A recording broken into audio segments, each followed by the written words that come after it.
All your favorites, all day, every day. Gold FM, 93 or 93.2, island-wide. The news headlines on Gold FM.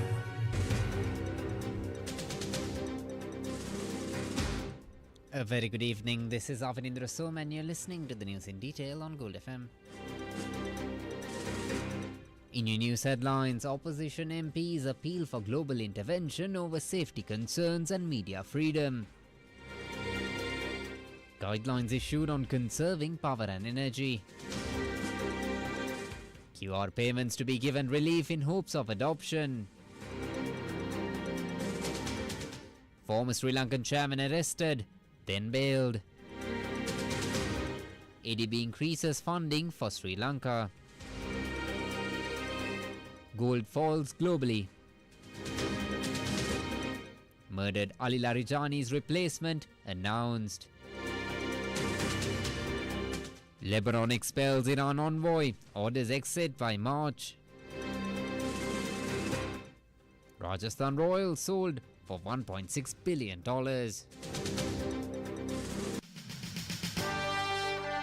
The top story on Gold FM.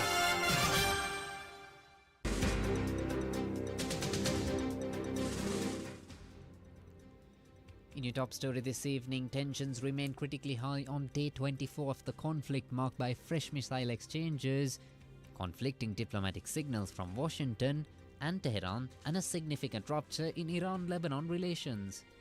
Now we start off with US President Donald Trump, who announced earlier today that the United States had held what he described as very good and productive conversations with Iran, once again prompting him to postpone for 5 days of any planned strikes on Iranian power plants and energy infrastructure, as revealed yesterday. Trump linked the pause to progress towards a complete and total resolution of hostilities and renewed pressure to reopen the Strait of Hormuz. Now markets reacted with a brief drop in oil prices, as we know, amid hopes of de-escalation. Iran then moved to swiftly reject those claims. The foreign ministry and senior officials, including Parliament Speaker Mohammad Bagher Khalibaf, insisted that there had been no direct or indirect contact with the United States, dismissing the report as fake news designed to manipulate financial and oil markets.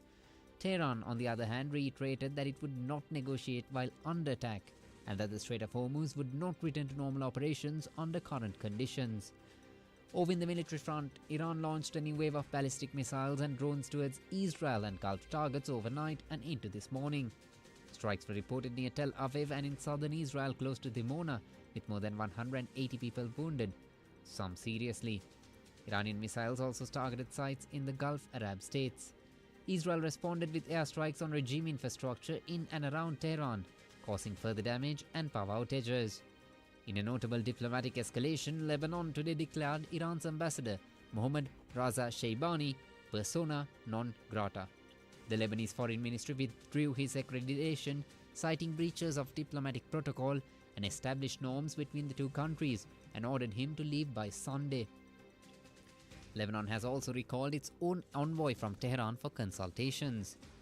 This move comes amid heightened Israeli operations in southern Lebanon, including strikes on bridges and Hezbollah positions, and reflects growing strain on Iran's regional allies.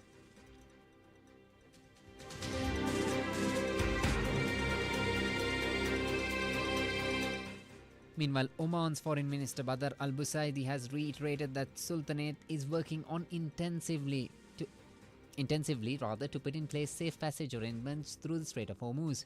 He described the war as not of Iran's making and warned of deepening global economic disruptions if the conflict continues.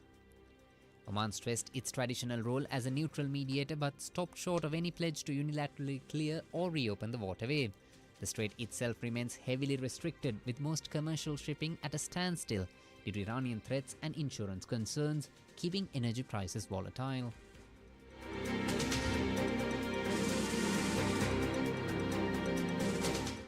We now move to an analysis of the situation.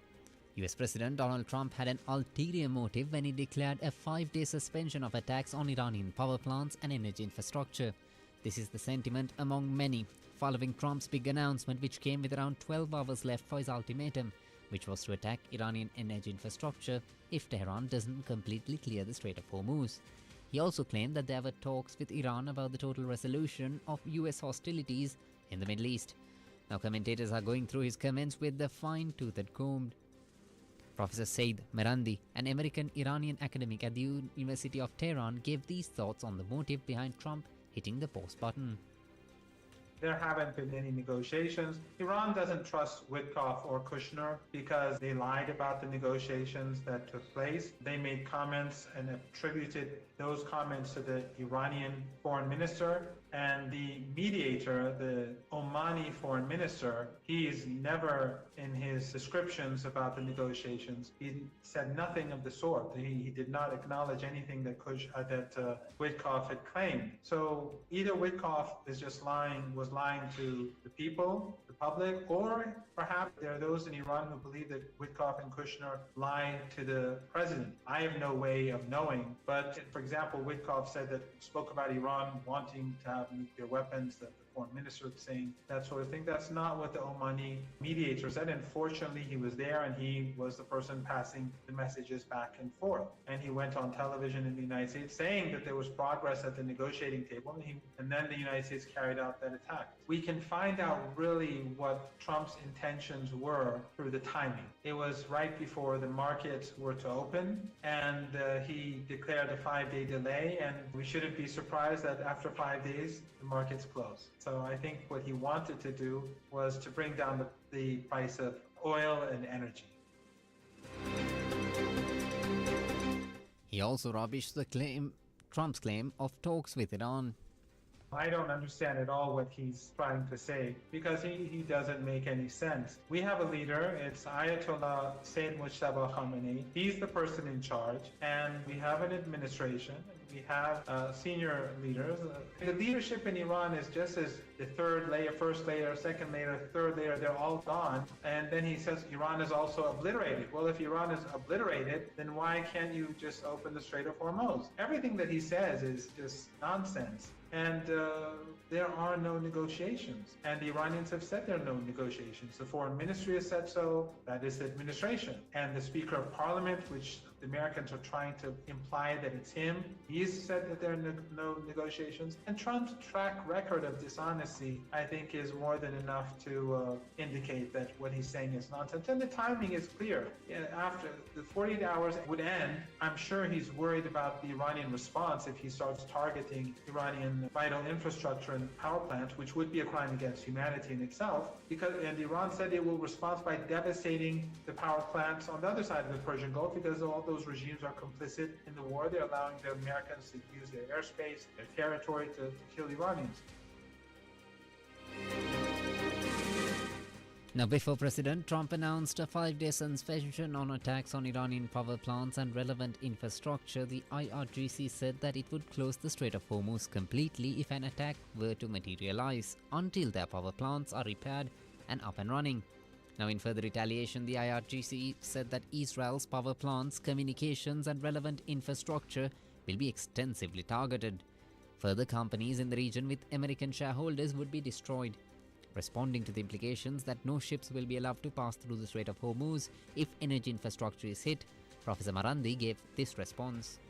A limited number of ships do pass through with Iranian consent. And of course, there's a relationship going on between their owners and the Iranian government. But if these attacks are carried out, the Strait of Hormuz will be fully shut. The Israeli vital infrastructure will be devastated. But also, he said that all the infrastructure in the Persian Gulf area where the Americans or American citizens have some sort of share in it, they too will be targeted in retaliation, because these family dictatorships are all complicit in the war. And I think that is something that scared Trump. Doesn't mean that he won't do it. We'll have to see what happens when the markets close on Friday, if he's going to do this. And I think if he does carry it out, there will be devastation beyond belief. I think that would lead very swiftly to a global economic depression, far worse than 1929.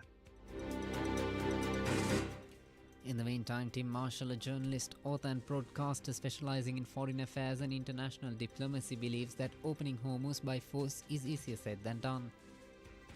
It is extremely hard if you want to try and open up the Strait of Hormuz and the rest of the Persian Gulf by force. For a kickoff, you'd have to be sure there were no mines, which means you're going to have to put some minesweepers in. You can't just leave them as sitting ducks, which means they're going to have some Arleigh Burke-class destroyers next to them to shoot out any incoming missiles. You're going to need air cover above them, possibly submarines beneath them, because there's submersible drones that the Iranians have. You might even have to go and invade an island or two to take out the defenses there.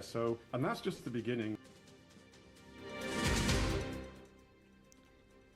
Though the Strait of Hormuz may be just 21 miles across, Marshall is of the view that just focusing on that isn't enough. 21 miles across, which is correct. But through the strait, you've got a 2-mile corridor to get tankers in, you've got a 2-mile corridor to get tankers out, and then a 2-mile corridor between them. So you're only talking about that 6 miles that the actual tankers go in. We've demined it, which is extremely difficult, and they haven't actually got all the ships necessary, which is why Trump, if you read through Trump's words, what he's actually saying in this bluster, calling out people as cowards, is that someone's told him, sir, we can't actually do this by ourselves at the moment. If you include what in Persian they call water valleys, fields if you like, there's 900 miles of coastline. That's a lot. And in them, they have dispersed, almost certainly, many of their fast speedboats, which you can fit with explosives, that they are very heavily armed. You can hide some of your drones there, your underwater drones, your surface drones. You can hide some of the shorter ship missiles, which can be dug into the rock face. The Americans can probably blow out of the water anything that's coming towards them, but you are only talking a very short distance from the shoreline to where the tankers are. So words fail me about how complicated it is.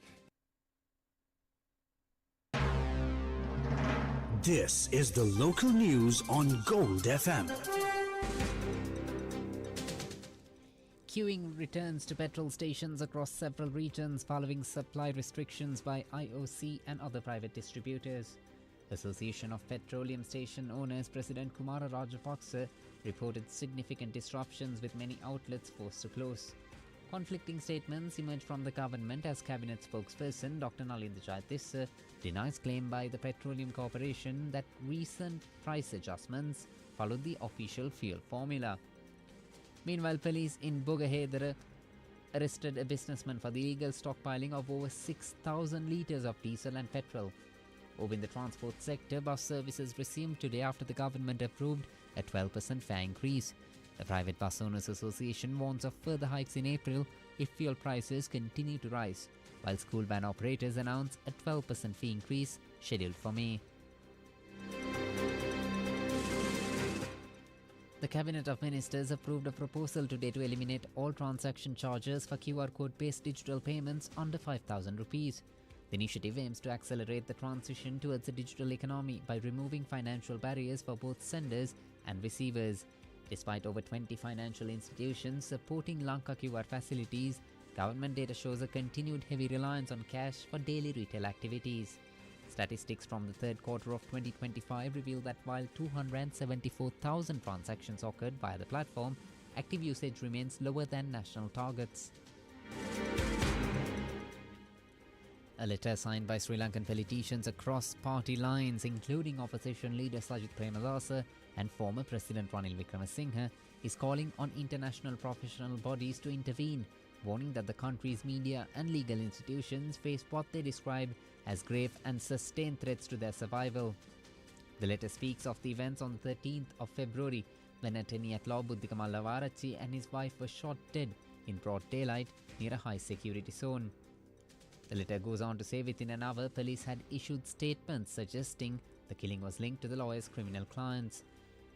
The signatories to this letter call their intervention reckless and a deliberate attempt, they say, to shape public perception before any investigation had even begun. But it is the letter's warning about the media that strikes perhaps the sharpest note. Sri Lanka's government is pushing a proposed anti-terrorism law, and the letter states plainly that media institutions are directly targeted by its provisions. Owners, editors, executives and journalists at every level, it says, face obvious vulnerability.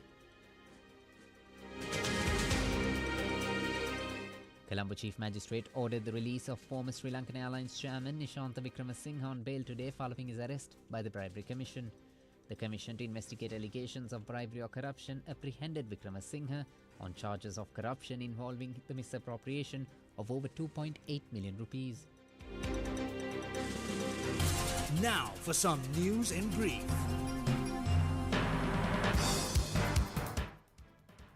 Public services at the Department for Registration of Persons resumed from 11 a.m. today. The business news on Gold FM.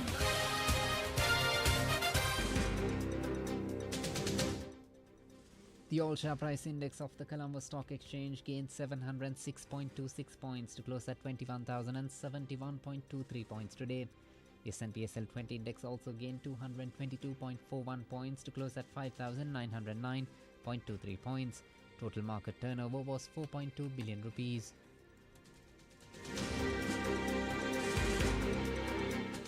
Sri Lankan gold prices climbed today as local markets defied a sharp downturn in international trade. Retailers in Colombo quoted a 24-carat gold sovereign at 385,000 rupees, with a rise of 20,000 rupees since yesterday. The 22-carat sovereign similarly rose to 360,000 rupees.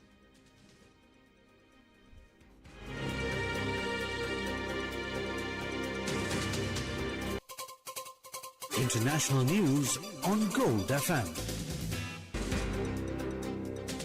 Australia and the European Union signed a $10 billion free trade agreement in Canberra today, following 8 years of intense negotiations. Prime Minister Anthony Albanese and European Commission President Ursula von der Leyen confirmed the deal removes almost all tariffs while increasing cooperation on defence and critical minerals. Entertainment news on Gold FM. Mel Schilling, star of The Married at First Sight, has died of cancer at the age of 54.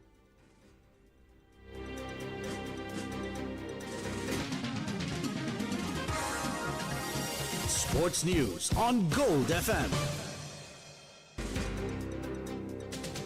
Kusal Janit Pereira has been permanently excluded from the Sri Lanka cricket squads, with the 35-year-old veteran exiting the contract list after an international career spanning 22 tests, 116 ODIs and 95 T20s.